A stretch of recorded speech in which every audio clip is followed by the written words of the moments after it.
Les départs de feu se multiplient, notamment dans l'Aude, les Pyrénées-Orientales et la Drôme. Plus de 25 000 hectares ont brûlé depuis le début de l'année. C'est plus du double par rapport à la même période l'an dernier.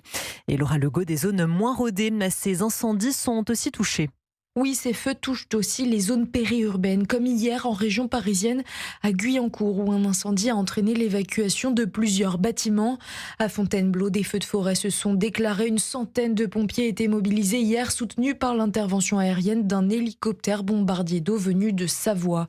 Les pompiers sont prêts à faire face à ces incendies en zone périurbaine, comme l'explique le colonel Jérôme Boulanger, officier de sapeurs-pompiers et porte-parole de la sécurité civile. Ce sont des zones habitées, mais avec de la végétation. Lorsque le feu prend à la végétation, les populations qui habitent dans ces zones-là sont menacées éventuellement par le feu. C'est l'anticipation qui est la règle de réussite dans ces cas de figure-là. C'est tout le rôle des officiers de sapeurs-pompiers de voir quelles sont les zones qui risquent d'être menacées, de pouvoir faire de la protection des populations en évacuant les gens ou en les confinant dans leurs habitations. Le colonel le rappelle, il est primordial d'adopter les bons gestes, peu importe l'endroit où l'on se trouve. Ne pas jeter de mégots, ne pas faire de barbecue près d'une végétation trop sèche pour éviter de provoquer un feu de forêt.